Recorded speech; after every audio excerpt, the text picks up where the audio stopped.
Bonjour, je suis Edith du site shendao.fr, praticienne en acupressure et en art énergétique chinois. Vous vous demandez comment on peut utiliser différents outils de l'énergétique chinoise pour résoudre des problématiques d'ordre psychique, de santé mentale ou d'équilibre émotionnel. Et je vous dis ça tout de suite. Mais avant de commencer, si vous souhaitez affiner votre conscience au quotidien et rentrer dans une pratique concrète, abonnez-vous à ma chaîne YouTube. Et si vous souhaitez être notifié de la publication de la météo tous les matins, activez la petite cloche. Donc, pour construire mes séances, j'utilise en tout 4 outils. Le Yijing, le Batse, la médecine traditionnelle chinoise et le Tongshu. Si vous avez regardé mes consultations, vous avez constaté que je propose des consultations qui sont centrées sur chacun de ces outils. Mais en fait, moi, quand je réfléchis à la problématique d'une personne, il est évident que je ne peux pas oublier ce que je sais des arts énergétiques que j'utilise dans les autres consultations. Donc, il y a des moments où je vais aller regarder. Ça ne fera pas forcément partie intégrante de la séance, mais sur une séance d'acupressure, si je sens qu'il est utile d'aller regarder votre batse, je vais le faire. On ne va pas faire une consultation sur votre batse, mais moi je vais aller regarder. Avec votre autorisation, bien sûr. Voilà. Donc ici, je vais vous expliquer un petit peu mieux qu'est-ce que c'est que ces outils-là et comment on peut les mettre ensemble pour avoir une vision qui est globale et qui sert à l'équilibre de la personne. Alors, en premier, on va parler du Batse. Le Batse, c'est l'astrologie chinoise. Voilà. En fait, il s'agit d'un modèle qui va nous renseigner sur les filtres avec lesquels on est. Si vous voulez mieux, c'est votre point de vue unique sur la réalité. On a vraiment une tournure d'esprit qui est très différente les uns des autres en fait. Et le Batse nous dit ça, précisément. On peut dire que voilà, il va nous dire c'est quoi la texture, la couleur, la forme de notre esprit, un petit peu, vous voyez. Le Batse, c'est comme une photographie de nos tendances structurelles à la naissance. Mais après, quand même, ce moment influence pas mal ce qui se passe ensuite. Hein. Voilà. Et il peut aussi nous dire, du coup, quelle est la période qu'on traverse en ce moment et quelles sont les périodes qu'on va traverser. Et donc tout ça est mis en chevauchement et on peut en tirer quelques conclusions. Et surtout des objectifs de travail cohérents par rapport à la manière dont vous êtes fait. Vous voyez, c'est tout l'intérêt. En tant que thérapeute, aussi, l'intérêt pour moi de connaître mon propre Batse, c'est de limiter les projections que je pourrais faire sur vous. Ça me permet d'avoir la clarté de savoir qu'est-ce qui tient à la manière dont mon esprit est fait, très clairement pour ne pas déborder, quoi. Vous voyez. Ensuite, dans la séance, dans le travail avec vous, ce que le Batse me permet de faire, bon voilà, déjà c'est de déterminer des objectifs qui sont cohérents pour vous, avec vous, mais aussi de savoir si votre problématique est d'origine interne ou contextuelle. Interne, ça veut dire que en fait on est tous déséquilibrés.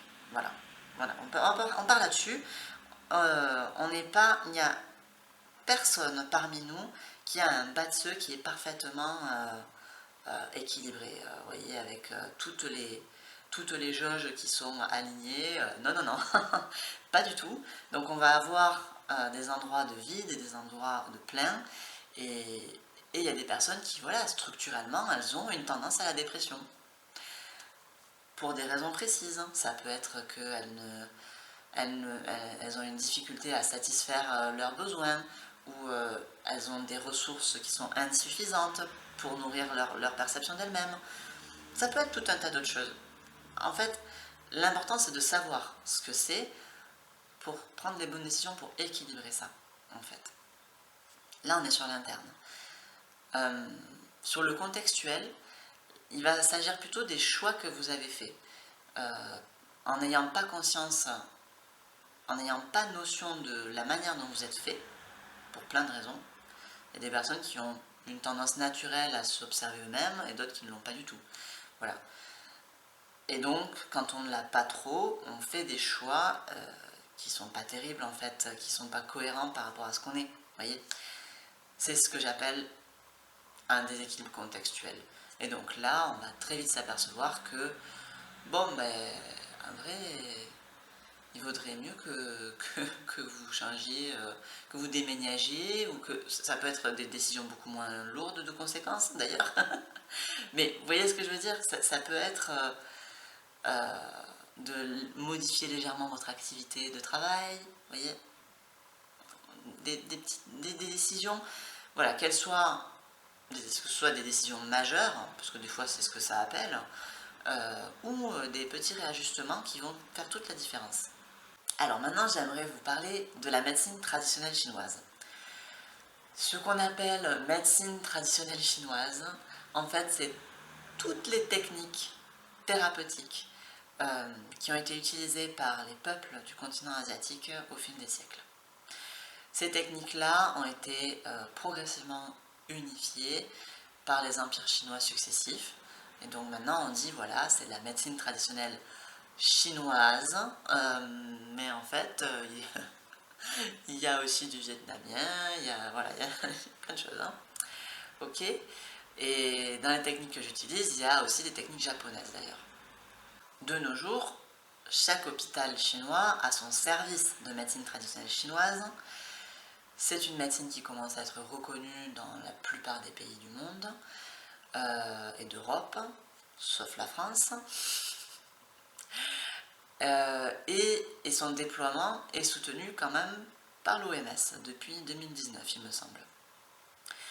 Donc la médecine chinoise a de beaux jours devant elle, et en fait c'est le fait que son efficacité devienne peu à peu une évidence. Bon, déjà voilà, les patients attestent d'eux-mêmes de son efficacité, mais il n'y a pas que ça, il y a quelque chose qui est de l'ordre de la théorie, c'est qu'en fait la médecine chinoise, elle pointe un impensé de la posture occidentale, c'est-à-dire qu'elle rassemble ce que la pensée occidentale a séparé, à savoir le corps et l'esprit.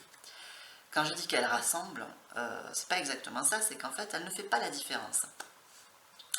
Pour elle, la matière c'est de l'énergie condensée, et l'esprit c'est la partie la plus subtile de cette énergie. Tout est énergie. Donc voilà, il y a juste des gammes, vous voyez. Donc, partant de là, la médecine chinoise va nous dire que un trouble physique peut complètement engendrer des pathologies psy, et inversement, une blessure de l'esprit peut avoir tout un tas de conséquences sur le corps matériel, vous voyez. En fait, j'irais même plus loin en disant que, par exemple, dans une dépression, la pensée occidentale va dire « Ah, ben, cette personne a mal au dos, c'est un symptôme périphérique de la dépression. » En médecine chinoise, alors selon le cas, hein, voilà, il y a un bilan et tout, on ne revient pas aux conclusions comme ça, mais ce mal de dos peut révéler complètement le terrain du patient et les raisons pour lesquelles il est en dépression. Et donc en fait, ce mal de dos devient une clé de traitement et pas seulement un symptôme périphérique. Vous voyez? Ensuite, ce qui est vachement intéressant avec la médecine chinoise, c'est que c'est un outil pour rééquilibrer de manière générale. Voilà. Donc naturellement, les déséquilibres internes qu'on a révélés avec le Batse, en médecine chinoise, on va pouvoir, sur quelques séances, hein, essayer de jouer un peu sur les jauges, vous voyez. Alors, attention, ce sera temporaire. Ça ne sera effectif sur le long terme que si cette petite régulation vous permet de faire des choix de vie qui vont vraiment vraiment vous rééquilibrer à long terme en fait. Enfin, c'est un ensemble, vous voyez, c'est pas...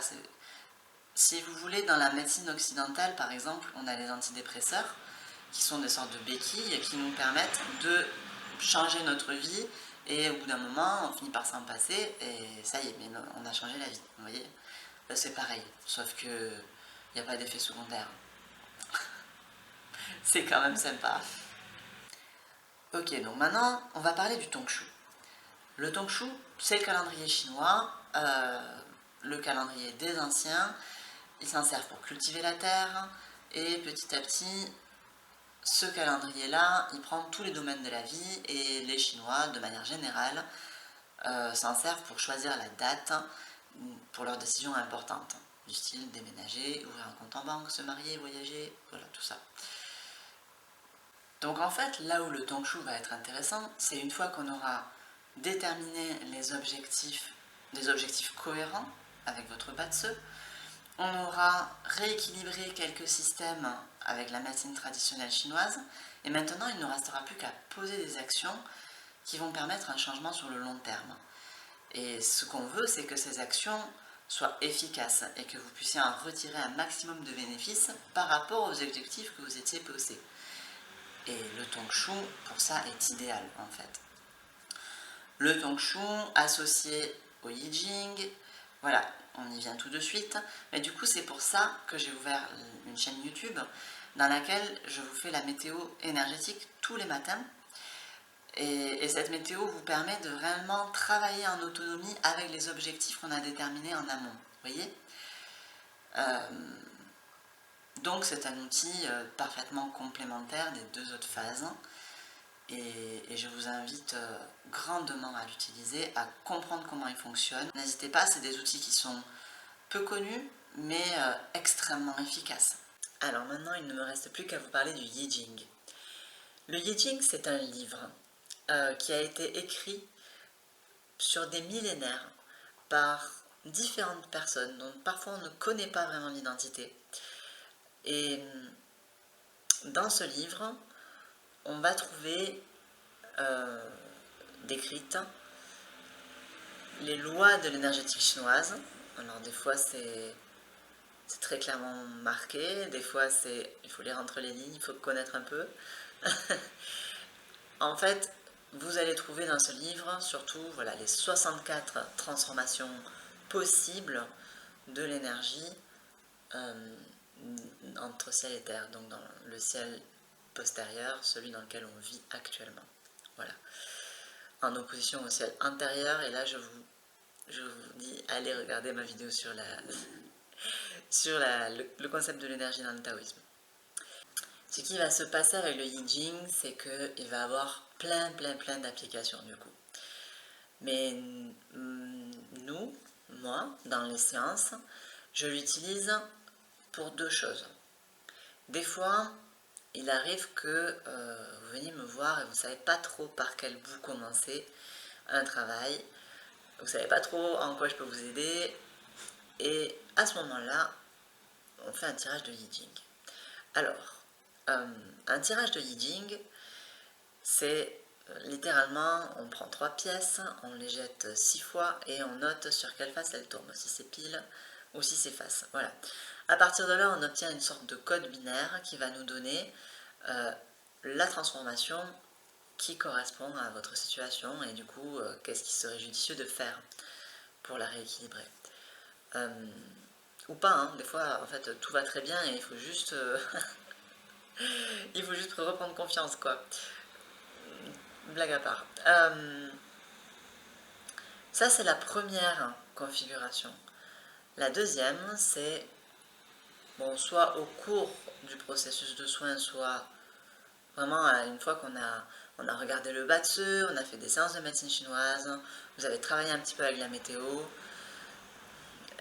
il reste des zones d'ombre, il reste des endroits où vous auriez besoin de prendre une décision et on n'arrive pas à trouver exactement ce qu'il faudrait faire par rapport à une situation précise. Et là, ça peut être encore un moment où on fait un tirage à nouveau. Voilà. Donc, ça va être dans la précision. Maintenant, j'aimerais dire que un tirage de I Ching, souvent le I Ching, on dit qu'il a un aspect divinatoire. Alors je vais revenir sur cette notion.